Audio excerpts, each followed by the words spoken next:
Let's break off our engagement. I'm marrying her instead. What? That's the way it is, sorry about that. The one laughing triumphantly next to him is my half-sister. Several months have passed since that shocking event. Just as the wound from the broken engagement began to fade and I started to move forward, I saw my sister again on my way home from work. Huh? Why are you here? I tried to hurry past without her noticing, but she said, "Found you. I've been looking for you." She seemed angry, but I had no idea why I should be the one being scolded.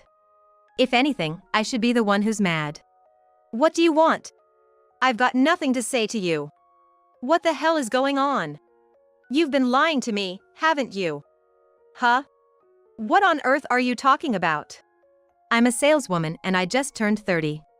A year ago, I started dating a man named Michael and he proposed to me a month ago. We were engaged, but that was called off today. As someone who wants to get married and have kids like me, having the engagement broken off just before turned 30 is nothing short of a disaster. After breaking up with Michael, I headed straight to my family home where my mother was waiting. Of course, the fact that my engagement was off, and the reason why, was too cruel to bear alone, so I called my mom immediately. She quickly said, "I'm at home right now, so come over." "Where are you? Should I come and get you?" Even though I was dumped by my fiancé, there were people who cared for me. Just feeling that lightened my heart a little. I told her I could get home myself and, with my mind blank, I got on the train and headed for my family home. When I arrived, my mother was waiting for me at the front door and said, "Welcome home." I'm home. As I said that, the tears I had been holding back came pouring out like a waterfall. Without asking what had happened, my mother silently waited for my tears to calm down. Then, when my tears had subsided a bit, I started to tell my mother about what had happened that day. I was supposed to meet Michael today, but when I got to the meeting place, Becky was there too. What? It's not surprising that my mother was shocked. Becky is my half-sister. Although she's my half-sister, we can't exactly say we get along well. We've had a complicated relationship since forever. I had never introduced Michael to her, so I had no idea why Becky and Michael were together. But the unexpected pair had more shocking news. "Harper, there's something I have to tell you today. I want to break off our engagement." What? Of course, I couldn't accept it right away. Things had been going well with Michael recently. We had even taken a short trip last week and discussed our wedding rings. There had been no signs that he was going to break up with me. Why? Can you tell me why? I had a bad feeling when I saw Becky next to him. That's because Becky has always tried to steal my boyfriends and friends in the past. But after growing up, none of this happened, and I honestly thought it wouldn't happen anymore. I wanted to believe so. But Michael's reply was, "I've fallen in love with someone. I intend to marry her." That's what he said. And when I saw him looking at Becky so adoringly, I felt dizzy. Becky looked at me triumphantly and said, "That's the way it is." Sorry about that. Michael may not know about my relationship with Becky. Even so, I couldn't believe this was a coincidence. I was certain that Becky had planned this, to break off my engagement. But even knowing that, there's nothing I can do now. If Michael has fallen in love with Becky, no matter how much I try to convince him otherwise, it will just sound like I'm a sore loser. I should be angrier at having the person I promised to marry taken from me. Maybe I should be clinging more, saying I don't want to break up. But I couldn't do that. I felt that if I did, I would feel even more miserable. "I understand, it's okay now." I said just that in a small voice, and turned my back on them. Then I called my mom, and that brings us to now. After hearing everything, my mom paused a bit, and then in a kind voice said, "You must have been through a lot, cry all you want until you feel okay." Yeah, thanks. I'm really glad to have my mom. It's going to be tough for a while, but I'll surely be able to think positively. That's when my mom shocked me with her words. "But, you know, it's a good thing. Even if you had married your fiancé, I don't think you would have been happy." That's what I believe. I was taken aback by the unexpected statement. What? What do you mean? Then my mom smiled softly and said, "Because he's a man who could easily discard a wonderful woman like you. Also, I don't think things will go well between those two. Happiness built on hurting others so ruthlessly is fragile. There's something else that's been on my mind. I don't have proof, so I can't say it now. But I'm sure you'll understand soon, Harper. Don't worry, you're going to be happy. I was really curious about what my mom wanted to say, but I don't have the energy to think deeply now, and strangely I could trust my mom's words. So that day, I didn't pursue it any further and decided to go back to my own house because I had work the next day. On my way home, I was absent-mindedly thinking about the past. My parents divorced when I was 3 years old. My dad had an affair and left us. My mom has raised me by herself ever since. And the woman he had an affair with was Becky's mother. I have no intention of denying Becky's existence. But considering Becky is 2 years younger than me, it's easy to see how despicable my father's actions were. As an adult, I feel this more deeply.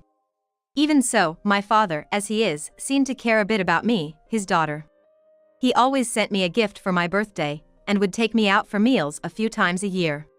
When I was young and didn't even understand the meaning of the word affair, I purely loved my father who would come to see me. And my mom never said anything against that. I first met Becky when I was in the 3rd grade. Normally, I would dine with my dad, just the two of us, but this was the first time he brought along Becky. I was still a child back then, so I didn't care who Becky was or anything about her. I was just thrilled to be able to play with a girl slightly younger than me. Of course, Becky was just a kid at that time too. Regardless of our respective statuses and relationships, I remember playing well together. Looking back now, I wonder what was going on in my dad's head to make us meet. During elementary school, days passed where I would occasionally meet my dad and Becky, and we would eat together. But as I entered middle school and became busier with club activities and tutoring, naturally the times I saw my dad decreased. By the time I was in the 8th grade, even the messages from my dad ceased. By then, I knew without needing the specifics that my parents had divorced and my dad had a new family. Understanding that fact, I didn't think about contacting him. I can't say that I didn't feel lonely, but I thought that my mom must have been feeling this way even before me. But one day, when I was in the 9th grade, Becky enrolled in our school as a new student. I had no idea where she lived, so I never thought she'd end up at the same middle school. When I saw her, it felt like I was reuniting with an old friend, so I called out to her. Becky, long time no see. Since elementary school, Becky had always been the girl with soft, white hair, big eyes, and long eyelashes. She was the epitome of the kind of beautiful girl that other girls admired, but in middle school, she had become even more stunning. Indeed, she was so noticeable among the new students that she became a hot topic in my grade. When I called out to her, Becky stared at me with her large eyes and said, "Who are you?" I could tell it was her right away, but had she forgotten me? Considering how young she was when we used to play together, it was understandable. Given the complicated nature of our relationship, I hesitated to explain. Although I was disappointed that we couldn't have a proper conversation, I opened my mouth, deciding to pretend it was a case of mistaken identity. Then, Becky said, "Oh, you're the poor girl who got dumped by my dad." Huh? Even Becky's friends who were with her were taken aback and asked her to repeat. Apparently, my dad was deceived by a terrible woman when he was young. He couldn't bear it, divorced her, and then married my mom. Do you need something? You're scaring me. With that, Becky started to act afraid of me. What? What do you mean terrible woman? Your dad is the terrible one, isn't he? I couldn't help but retort. But this was just so typical of Becky. No matter how much I tried to explain myself, the atmosphere had entirely shifted in Becky's favor. "You're a scary senior. If you continue to bully Becky, we'll report you to the student guidance counselor." That's what one of Becky's friends told me. No, I didn't mean it like that. Regardless of what I said, I was not believed and ended up being gossiped about in school as the senior who bullied the cute junior out of jealousy. We used to play together so well when we were kids. I couldn't fathom why Becky acted the way she did, and it broke my heart. I was even dumped by my boyfriend who accused me of bullying a junior, something he said he hadn't expected from me. To add insult to injury, a few months later, he was dating Becky. This happened twice. I understand that in a small middle school community, it's not unheard of to date the same person. But for it to happen twice? That was beyond mere coincidence. I tried confronting Becky about it, but it only backfired with further accusations of me being a bully. Moreover, these false rumors about me never cleared up until graduation. I finally gave up on understanding Becky and chose to attend a high school where no one from my middle school was enrolled. No one knew about the rumors, and there was no Becky, so I wasn't worried about any further gossip. I was at peace with my high school life, but in the spring of my junior year, I was in for the worst surprise. Becky had enrolled in the same high school. And she was also a manager of the soccer club, just like me. As soon as Becky saw me, she said, "Oh, Harper is here too, nice to see you." This time, she was acting like a sweet junior. This is the same girl who gave me a hard time back in middle school. I just couldn't keep up with her dramatic transformation, and I didn't even feel like building a good relationship as senior and junior. I had no intention of being mean, but I was scared because I had no idea what Becky was planning behind her smiles. My bad hunch proved right. Harper, why are you so cold to me? Did I do something wrong? I'm upset. Becky accused me of this while crying in front of the whole soccer team. What? I didn't think I had been that harsh, and if anyone had been mean, it was always her towards me. Becky was playing the victim and trying to demean me. She did it again. I thought to myself, but it was too late. All the team members adored Becky, who was cute, cheerful, and considerate. I thought I had established a good relationship of trust as a manager, but in this situation, no matter how much I struggled, I was the bad guy. I ended up being warned by the school administration for bullying my junior, and my position in the soccer team also suffered. I was perfectly labeled as a mean senior who bullied her junior. Back then, I had a crush on the soccer team captain of my grade. I had been quietly nurturing this feeling for over 2 years, and although it may sound presumptuous, I think we had been getting along well, going out on our days off and such. But with this rumor spreading, I was obviously kept at a distance. And when summer vacation ended, he was dating Becky, and I thought it was a nightmare. Why is Becky so against me? I have nothing to say if all of this is said to be a coincidence. But have I done something to Becky that she has to bother me even at school club activities? If the one who took away my father was resentful, I would understand, but Becky has both parents and should be living happily. No matter how much I thought about it, I couldn't understand Becky's thoughts. I ended my high school life in the worst possible way and decided to study abroad in hopes of escaping Becky's pursuit. Becky didn't follow me that far. Even after finishing my study abroad and living in Japan, Becky didn't show up for a while. After graduating from high school, I didn't know what Becky was doing or where she was. I was trying to forget the nightmares of my student days and the source of them, Becky, and was trying to get married and be happy. I didn't expect to be messed with by Becky again here. Is it a twist of fate, or is Becky planning something again? I don't know, but I definitely don't want to live my life in fear of Becky. I was sure of that. From then on, I took on more work than usual to avoid unnecessary thoughts. Unlike love, the more you work, the more results you get. I was recognized by my boss for my good work, and these successful experiences gradually healed my heart. My mom was right. As long as I don't give up, I can live positively. Just when I thought so, a few months after the breakup with Michael, when I finished my work and arrived at the station to go home, I saw a surprising sight. Becky? I saw Becky standing in front of a sculpture near the station. She seemed to be waiting for someone. I wondered if she might be meeting up with Michael. Regardless, I absolutely could not let myself bump into Becky. Although I don't currently have a boyfriend or anyone I'm fond of, you never know what else she might take from me. Making sure she didn't notice me, I swiftly made my way to the ticket gates. But then, I heard a voice exclaim, "Found you. I was looking for you." And the next thing I knew, my arm was firmly grasped. I could see anger in her eyes, but I couldn't understand why I should be the one she's mad at. Rather, I'm the one who should be mad. What do you want? I don't have anything to talk about. I told her, shaking off Becky's hand. But she grabbed my wrist again, forcefully, and dragged me to the side of the ticket gate. Just how selfish and pushy can this woman be? With a feeling somewhere between shock and exasperation, I quietly followed her. When we finally reached a less crowded spot, Becky angrily spat out, "What's the meaning of all this? You've been deceiving me, haven't you?" What are you talking about? I retorted instantly, as I had no clue what she was talking about. Don't play dumb with me, it's about Michael, obviously. Huh. I'm the one who was hurt the most when it comes to Michael. There's no reason for her to yell at me. And then, Becky uttered words I couldn't believe. Michael took $20,000 from me. You must have conspired with him, didn't you? What? What are you talking about? Seeing my genuine surprise, Becky sank to the ground, out of energy. So you're saying you didn't know? Michael said he needed $20,000 for his sick mom's operation, so I lent him the money.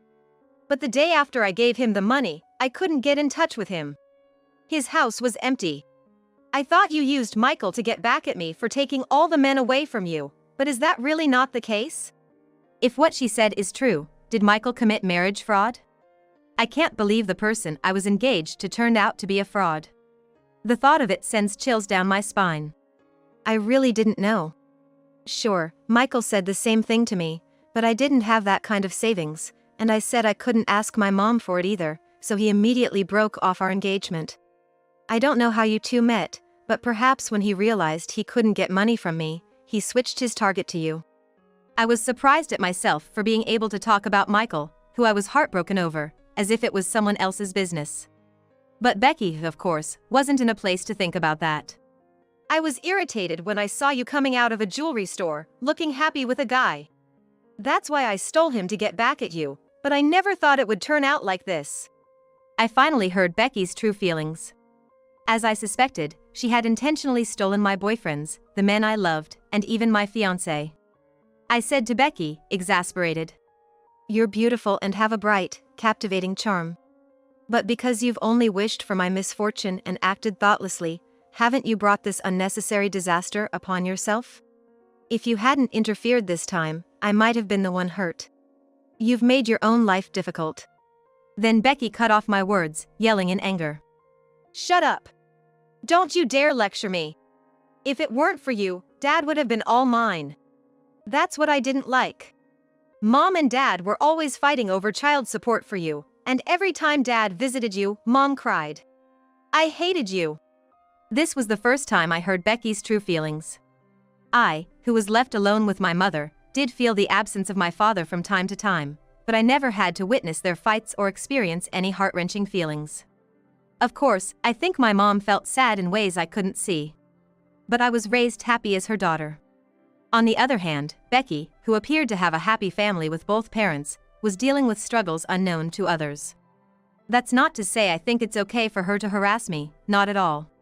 Hearing Becky's true feelings for the first time, a part of me couldn't help but feel sympathy. I've lent out all my savings and even gotten into debt. I quit my job to get married. What am I supposed to do now? Becky lamented. It's her own fault she got caught up in this marriage fraud while trying to harass me. Honestly, I can't help but think she brought this upon herself. But after hearing what she just said, I couldn't just stand by and do nothing. I can't help you with money. But I can at least help you find a job, I offered. Huh? She probably didn't expect me to throw her a lifeline. She looked at me in surprise. Someone at my company just left their receptionist job.